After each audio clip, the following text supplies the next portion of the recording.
আলাইকুম ইমরান, সবাই কেমন আছো? আলহামদুলিল্লাহ আমি অনেক ভালো আছি, আশা করছি তোমরা অনেক ভালো আছো। তো welcome back to my channel lovely আজ ব্লগ। চলে এসেছি সকালবেলা, ঘুম থেকে উঠে চলে এসেছি বাপের বাড়ি। আর এসে ড্রেসটা চেঞ্জ করে নিয়েছি। হ্যাঁ, আর কিছুই তোমাদেরকে আর দেখাতে পারিনি, মিষ্টি কেনা থেকে শুরু করে সব কিছু আমি দেখাতে পারিনি। আয়াত ছিল আর একটু ঘুমন্ত অবস্থায়, ওই সমস্ত কিছু হয়নি। হ্যাঁ, তো এসে গেছি, ড্রেস চেঞ্জ করেছি। আর ওইখানটায় ড্রেস ঝুলিয়ে রেখেছে, সেই দেখো হ্যাবলা ভাই উকি মারছে। হ্যাঁ, তো এখন ননদকে নন্দাইকে বিয়ে বুড়ো ভাত খাওয়াবে আমার মা। শ্বশুরবাড়ির তরফ থেকে কিছু লোকজন আসবে, অবশ্যই যতটা পারি তোমাদেরকে দেখাবো। তো অনেক কিছু আইটেম হয়েছে, চলো তোমাদেরকে দেখাচ্ছি। আর পুরোপুরি ভিডিওটা কন্টিনিউ করতে থাকো, অবশ্যই ভালো লাগবে। হ্যাঁ, মানে আর কি, আমি যখন আসি যে ব্যাগটা ইউজ করি ওই দিকটা একবার দেখাও। এই দিকটা দেখো, আমার ব্যাগের কালেকশন তো এখানটাই থাকে সব কিছু। তো যেটা আর কি ইউজ করি সেটা আমি এখানে ঝুলিয়ে রাখি, মানে যখন আসি। তো ফ্রিজের মধ্যে এসে দেখাচ্ছি। তো ফ্রিজের মধ্যে অনেক কিছু, মা সেভেন আপ ফ্রুটি সব রেডি করে এখানে রেখেছে। আর এই যে পানি টানি সব একটু ঠান্ডা করতে দিয়েছে। আর লেবু শসা সব কিছু এর মধ্যে, সেভেন আপ ফ্রুটি উপরেরগুলো, আর এগুলো সব পানি। এখানে দই মিষ্টি সব রেডি আছে, সবাই আসবে। এখন এগুলো কাটাকুটি হবে। হ্যাঁ, ফল আছে এখানে, ফল যে ফল খাওয়ার পরে দেওয়া হবে। তো আর সব কিছু ফ্রিজের মধ্যে কমপ্লিট আছে, এখন রেডি করব কিছুটা। আমি তো কিছুই করিনি, রান্নাবান্না শাশুড়িরা মারা মিলে কমপ্লিট করেছে। এখন আমি একটু ফল টলগুলো কাটবো। আর এখানে হলো এই যে ড্রেস, নন্দায়ের জন্য আমার মা ড্রেস রেডি করে কিনে রেখেছে। ননদকে তো দেওয়া হয়েছে, তোমরা দেখেছো। এই নন্দায়ের জন্য এই যে কিনে রেখেছে। আর নন্দা একটু এই সমস্ত কালার করতে বেশি ভালোবাসে। হ্যাঁ, চেকের সাদার মধ্যে দিয়ে। তো এখানে আমি ঝুলিয়ে রাখছি, নন্দা আসতে দেওয়া হবে।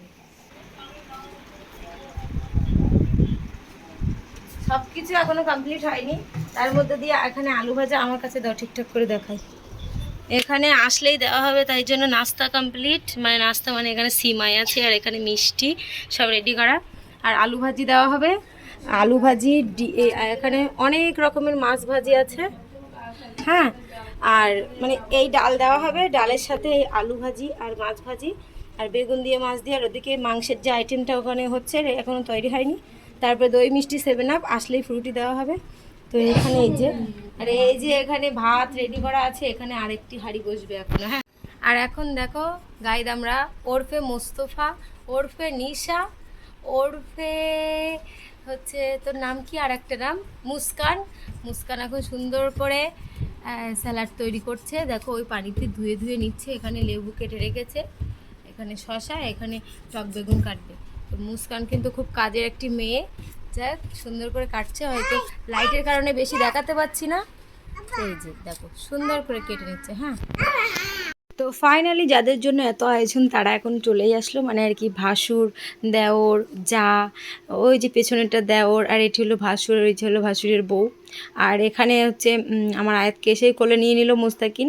মোস্তাকিনকে তো তোমরা মোটামুটি দেখেইছো। হ্যাঁ, আর এখানে বসে পড়েছে সবাই মিলে, আর এখন নাস্তা টাইম চলছে। আর আয়াতকে আমি বেশি বেশি দেখাতে পাচ্ছি না, কারণ ও এখন কোনো ড্রেস পরেই নেই এই গরমে। আর আয়াতের পাপারা দেখো, মানে আয়াতের পাপারা কিন্তু নাস্তা খায়নি। এই যে হলো আমার ভাই, আমার বড় আব্বার ছোটো ছেলে, আর আয়াতের পাপা আর আমার ভাসুর দাও, চারজন বসে পড়েছে খেতে। আগে এই চারজনকে খাইয়ে দিয়ে তুলে দিব, তারপরে আমরা সবাই মিলে খাওয়া দাওয়া করবো। তো এদের খাওয়া দাওয়া মোটামুটি শেষ পর্যায়ে, তাই জন্য ওদেরকে আমি ভিডিও করছি। আর ওদের তো এখন লজ্জা লাগছে যেহেতু ওদের ভিডিও করছি। হ্যাঁ, আর তারপরে অনেকক্ষণ পরে আমার ননদ নন্দে আসতে প্রচুর দেরি করে ফেলেছে। আর এখানে এই যে ননদ নন্দে চলে এসেছে। আর আমার ননদ আমাকে দেখাচ্ছিল বারবার করে যে তোমার ভাই আছে, তোমার ভাই আছে। যেহেতু আমি আমার ভাইকে ভয় পাই, ভাইয়ের সামনে ভিডিও করছি, তো আমি তো জানি না আমার ভাই ওখানে আছে, তো নন্দ আমাকে দেখিয়ে দেখিয়ে দিচ্ছে। যাক, এই যে আর কি নন্দাই এখন চলে আসলো। আর এদেরকে আগে আমি ঘরে ঘরে বসতে দিয়ে দিয়েছি। মানে এখন ননদকে নন্দাইকে নাস্তাটা দেওয়া হবে। তো আমি বলছি তোমরা কেন চুপ করে বসে আছো, মনে হচ্ছে একটু ফটো, তাই একটু হাই করে দিল। তারপর ওদের নাস্তা দিয়েছি, ফ্রুটি দিয়েছি, সেগুলো আমি দেখাতে ভুলে গিয়েছিলাম। যাই হোক, ভুলে গিয়েছিলাম মানে আমি যখন যেভাবে কাজ করছি ফোন তো তখন সবসময় হাতে থাকছে না। তো এখন কি চলছে, এখন মানে ননদা নন্দাইকে ভাত দিচ্ছি এখানে বসে। আর একটা মানে মিস্টেক হয়ে গেছে, মনেই নেই এরকম একটি ব্যাপার যে সবাইকে কিন্তু আমরা এই শোলার থালায় ভাত দিয়েছি। কিন্তু আমার মা বলেছিল ননদ নন্দাইকে একটু মেলামাইনের থালায় ভাত দিতে। প্রচুর থালা বাসন আছে, কিন্তু এই সময় আমার শাশুড়িরা বলেছিল সোলার থালায় খাওয়ার কথা, মানে বেশি হেডেক না নিয়ে। তো আমি আবার নতুন করে সেই থালা নিয়ে আসলাম। আমার নন্দাই শুধু বলছে কোনো ব্যাপার নেই, কোনো ব্যাপার নেই। আর কি হাসাহাসি করছে আমার এই সিনটা দেখে, মানে ফের করে নতুন আবার করতে হচ্ছে। যাই হোক, ননদ বলছে, আমি বলছি তোমাকেও দিতে হবে, বলছে হ্যাঁ হ্যাঁ আমি কেন বাদ যাবো, তো ননদকেও এই দিতে হচ্ছে।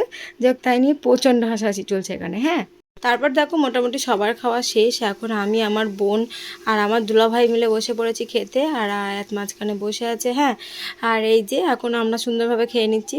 তারপরে দেখো, এখন নন্দাইকে বললাম ড্রেসটি পরতে, তো ড্রেসটি পরে কিন্তু সুন্দর লাগছে নন্দাইকে, আর ফিটিংসও সুন্দর হয়েছে।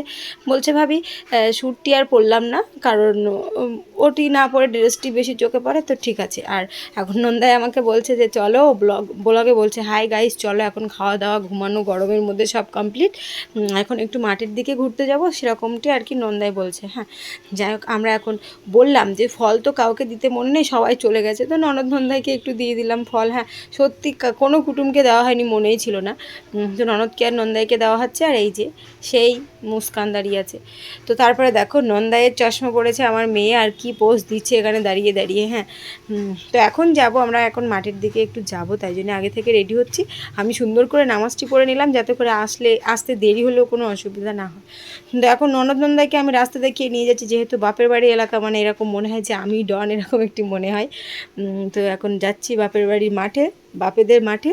সবাই তো বাপ, সবাই তো ভাই, বাপের বাড়ির সবাই। হ্যাঁ, এই যে, আর এখানে দেখো আমি আয়াতকে নিয়ে এখন হাঁটাচ্ছি। আয়াত মাঠে, এত সুন্দর হাওয়ায় গরমের মধ্যে মাঠের দিকে সন্ধ্যের আগের যে মুহূর্তটা একদম বলে বোঝানোর নয়। আয়াত এখানে ফুল তুলছিল, মাঠে এসে প্রচণ্ড আনন্দ করেছে। অনেক ধরনের তো ফুল দেখতে পাওয়া যায় মাঠে। আর সানগ্লাসটি কিন্তু এখনও ওর চোখে, সানগ্লাসটিও খুলবেই না, ও কোনো প্রকারে দিচ্ছে না। আর আমি যেহেতু পরে এডিট করছি, মানে সিনটি বলে দিলাম, সানগ্লাসটি কিন্তু নষ্টই করে দিয়েছে, ভেঙে ফেলে দিয়েছে। আর এর মধ্যে দেখো মুস্কান কিছুটা আম নিয়ে আসলো, আম বাড়ি গিয়ে খাওয়া হবে, আম খেতে প্রচণ্ড ইচ্ছে করছে। আর এই সানগ্লাসটি নিয়ে আয়াত যা অবস্থা করে দিয়েছে, মানে বেঁকিয়ে তার মানে হাল পুরো বেহাল করে দিয়েছে। ওকে আর আস্ত রাখতে পারেনি, মানে 1 ঘন্টা ধরে ওর হাতে।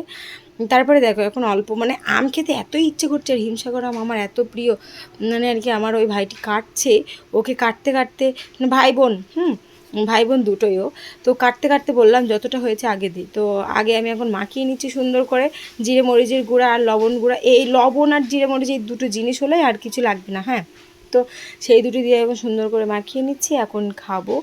আর দেখে তো আর কি বলবো, হিমসাগর আমার প্রচণ্ড প্রিয়। তো আম খেয়ে নিলাম, আর তারপরে দেখো সন্ধে হয়ে গেছে, সন্ধ্যের পরে আবারও নামাজ পড়ে নিলাম, মাগরিবের নামাজ। তারপরে এখন ননদ নন্দাই চলে যাবে, আর আমি যাব রাত্রেবেলা। হ্যাঁ, আমার আয়াতের পাপা বাড়ি আসলে তারপরে এখন ননদ নন্দাই চলে যাচ্ছে যেহেতু, তো ওদেরকে একটু রাস্তা পর্যন্ত এগিয়ে দিতে এসেছি। এই যে, আর আয়াত দেখো গাড়ি দেখে গাড়িতে ওঠার চেষ্টা করছে, এখন গাড়িতে উঠে যাবে, এরকম একটি ব্যাপার। তো ননদ নন্দাই চলে গেল, আর তারপরে চলে আসলো আমার খালু। আর খালু জানে আমি কী কী খেতে পছন্দ করি, এমন একটি জিনিস নিয়ে আসলো খালু, সে একদম বলার বাহিরে। গরমে টক ফুচকা আমার এত ভালো লাগছে। এই যে খালু, আর খালু সব সময় খালুদের বাড়ি গেলেও ফুচকা আর আলু কাবলি আমার জন্য নিয়ে আসে, আর খালু এসেছে তবুও সেটা মনে রেখেছে। দেখ, খালুও চলে গেছে অল্প কিছু খাওয়া দাওয়া করে, আর এখন বেজে গেছে রাত 9:30টার বেশি। আয়াতের পাপা চলে আসলো, আর এখন দেখো খাওয়া দাওয়াটা কীভাবে আমরা কমপ্লিট করে নিচ্ছি। হ্যাঁ, তো মানে আর কি খাওয়া দাওয়া করে এখান থেকে বেরিয়ে যাব। আর বেরিয়ে তো পড়েও ছিলাম, রাস্তার মাঝখানে কিছু দেখায়নি তোমাদেরকে, প্রচণ্ড অন্ধকার, আয়াত ঘুমিয়ে পড়েছিল। তো এখন আয়াতকে সেইভাবে শুয়ে রেখে দিয়েছি, আর আমি ওই ল্যাপটপটি যেভাবে রেখে গিয়েছিলাম সেভাবে আছে, তাই জন্য তোমাদেরকে দেখাচ্ছি। আমি তো সকালে গিয়েছিলাম। হ্যাঁ, তো আমি এসিটা চালিয়ে দিয়েছি, নাহলে প্রচণ্ড গরম এখন বাইরের হাওয়ার থেকে এসে, তো এসি চালিয়ে দিয়েছি। আর এখন আমরা দুজন মিলে এখন নামাজটা আদায় করব। নামাজ আদায় করলেই মানে আর কি আজকে রাত্রের, যতক্ষণ না নামাজটা আদায় করবো ততক্ষণ মনে হবে কোনো একটি কাজ বাকি আছে, একটু ভার ভার মনে হচ্ছে, এরকম একটি ব্যাপার। তো এই যে সুন্দর করে আমি যখন একসাথে নামাজ পড়ি, আমারই পাটিগুলো বিছাতে হয় সুন্দর করে, তো আমি সেই সেম কাজটি করছি। আর এই যে এখন আয়াতের কথা, আয়াত যদি দেখতো আমরা নামাজ পড়তে, আয়াত বলতো আল্লাহ আল্লাহ বলে, ও একটু সিজদায় যেত, একটু মোনাজাত করতো। তো আয়াতের পাপা আর আমি বাড়ি থাকলে কিন্তু একসাথেই নামাজ পড়ি। যাই হোক, সব তো আমাদের একসাথে নামাজ পড়া হয় না, কিন্তু যখন বাড়ি থাকি পাই একসাথেই পড়ি। তো এই নামাজ পড়েই কিন্তু আজকের ব্লগটি এই জায়গায় শেষ হয়ে যাবে। তো তোমরা অবশ্যই like, comment, share and subscribe করতে ভুলো না। আর ফুল ব্লগটি কেমন লাগলো অবশ্যই কমেন্ট করে জানিও। তো চলো, আল্লাহ হাফিজ।